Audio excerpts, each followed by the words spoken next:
क्या सिर्फ एक आम की वजह से पूरे गांव में झगड़ा हो सकता है?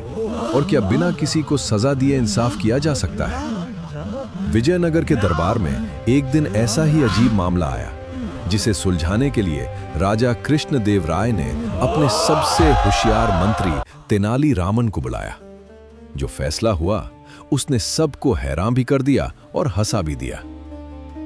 एक दिन विजयनगर के दो पड़ोसी गोपाल और मोहन दरबार में पहुंचे।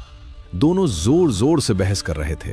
गोपाल बोला, महाराज, मेरे आंगन में जो आम का पेड़ है उसका सबसे बड़ा और मीठा आम मोहन तोड़ कर ले गया। मोहन तुरंत बोला, नहीं महाराज, उस आम की डाली मेरे घर की तरफ झुकी हुई थी, इसलिए उस पर मेरा अधिकार है। दरबार में सब उलझ गए। दोनों की बात में कुछ न कुछ सच्चाई लग रही थी। राजा कृष्णदेव राय ने तेनाली रामन की तरफ देखा और बोले, तेनाली, अब तुम ही इसका फैसला करो। तेनाली रामन मुस्कुराए और बोले, महाराज, कल सुबह तक मुझे थोड़ा समय दीजिए। अगले दिन तेनाली ने दोनों को फिर दरबार में बुलाया, लेकिन इस बार उन्होंने आम के बारे में कोई सवाल नहीं पूछा। उन्होंने दोनों से कहा, कल रात किसी ने मुझे खबर दी कि आम का पेड़ काट दिया गया है। यह सुनते ही गोपाल उदास हो गया और बोला, अरे, इतना पुराना पेड़ था, कितने सालों से उसकी देखभाल कर रहा था। लेकिन मोहन मुस्कुराते हुए बोला, अच्छा हुआ, अब रोज रोज का झगड़ा ही खत्म हो गया। तेनाली रामायण हल्का सा मुस्कुरा दिए। फिर उन्होंने सैनिकों को आम का पेड़ देखने भेजा।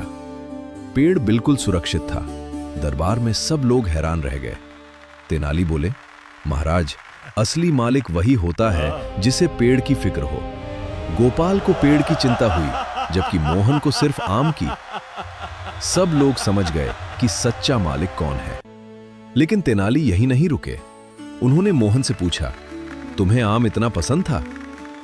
मोहन शर्माते हुए बोला, जी, बहुत। तेनाली हंसकर बोले, तो सजा के रूप में तुम अगले 1 महीने तक गोपाल के पेड़ की देखभाल करोगे, पानी दोगे, सफाई करोगे और पेड़ की रक्षा भी करोगे। पूरा दरबार जोर जोर से हंसने लगा। मोहन को अपनी गलती का एहसास हो गया। उसने गोपाल से माफी मांगी और वड़ा किया कि आज के बाद कभी लल्लच नहीं करेगा। गोपाल ने भी बड़े दिल से उसे माफ कर दिया। राजा कृष्णदेव राय बहुत खुश हुए। उन्होंने तेनाली रामन की तारीफ करते हुए कहा, तुम्हारे फैसले में सजा भी है, सीख भी है और इंसानियत भी।